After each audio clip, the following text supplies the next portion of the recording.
Bom, essa numerologia são dois conjuntos, né? O primeiro conjunto é um contraponto aqui, né? Um contraponto mais positivo e o contraponto mais negativo. Certo. E no primeiro contraponto mais positivo, eu tentei enumerar algumas questões que eu acho prioritárias do investidor ele começar a desenvolver na juventude, para ele começar a ter um holopensene um pouco mais assistencial, um pouco mais adaptativo, um pouco mais grupal do ponto de vista cosmoético. Então, coloquei aqui a gratidão invexogênica, a modéstia invexogênica, a empatia invexogênica, a temperança invexogênica, a afetividade invexogênica, a despresunção invexogênica e o altruísmo invexogênico.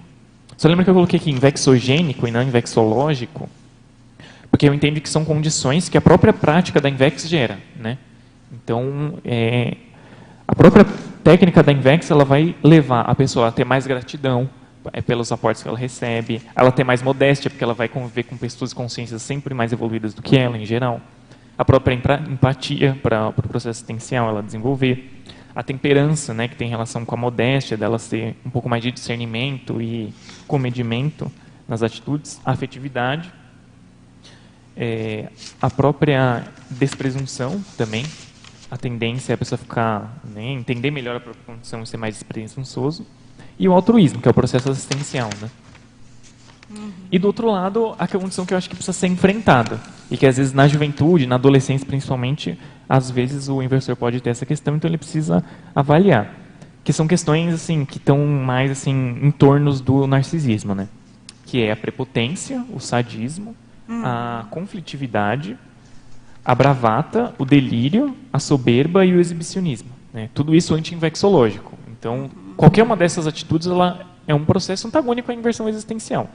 Então, a prepotência, a pessoa ela achar que ela tem muito mais potencial do que ela tem, a pessoa ser sádica, ou seja, tem relação com a satisfação malévola, a conflitividade, que é o processo dela ter conflito com o grupo, ao invés dela ter uma atitude existencial, a bravata, que é a jactância, né, a pessoa que ela tem aquele orgulho, aquela aura de orgulho, né, que ela se acha muito, que você até percebe assim, visivelmente que a pessoa ela é arrogante. O delírio, que tem a ver com a pessoa ela supervalorizar demais a própria condição, ela não entender a própria personalidade. Certo. A soberba, que tem relação com o próprio processo de perdularismo, a questão às vezes do materialismo, da pessoa buscar às vezes até questão financeira exagerada, e o exibicionismo, que é a pessoa que está sempre querendo aparecer sem nenhum tipo de intenção assistencial. Então, tentei fazer esse contraponto aqui para ficar bem claro assim, quais são as priorizações e as evitações dentro desse tema. Essa foi a minha intenção com essa numerologia. Excelente. Bom, aqui, com relação a esse item aqui, né, vou pedir para você aprofundar, conflitividade anti-invexológica, que tem relação com um item aqui da fatologia, na quinta linha, conflitos interpares. É uma pergunta de Madrid, vou aproveitar que você já fez um comentário aí, vou pedir para você atender essa pergunta aqui de Madrid, Espanha, né, que ela pediu para falar, aí na quinta linha, os conflitos interpares. Ah, tá. Eu acho que... Eu acho não. Você falou do conflito íntimo, né, da própria pessoa, né? Ali na enumerologia a relação era intraconsciencial, né? E aqui é conflito interpares, né? Isso. O narcisismo, uma das características essenciais da pessoa que tem um comportamento mais narcisista, inclusive isso aí até no próprio transtorno de personalidade narcisista, que tem lá no DSM e tudo mais, uma das características é justamente a questão do conflito com as outras pessoas, porque justamente tem relação com essa questão da pessoa ela não se importar com os direitos alheios, da pessoa ela não ter comedimento na própria exposição. Às vezes a pessoa ela às vezes tem até um processo de corrupção social ou de algum tipo de delito ali. Às vezes a pessoa está sempre indo contra as regras, justamente que a pessoa ela tem essa sensação de superioridade exagerada. Então a tendência é ela se colocar à frente dos direitos alheios nas situações institucionais de maneira geral. Então ela vai ser docente, ela quer mudar ali o conteúdo programático, ela está numa área da instituição, alguma área administrativa, ela quer mudar os processos internos da instituição, ou alguém dá o contra nela e ela não aceita aquilo, não aceita aquele feedback.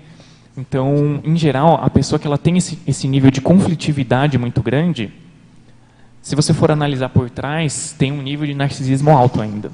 Ou de egocentrismo, de egoísmo, até certo ponto tudo é sinônimo, né? Eu fiz aqui um recorte mais específico, mas a conflitividade, em geral, tem relação com isso. A pessoa que ela é muito conflitiva, que ela não consegue ter relações harmoniosas, que ela tem sempre algum problema com o outro. Primeiro que você vai ver que ela sempre acha que o problema é o outro, ela nunca acha que o problema é ela.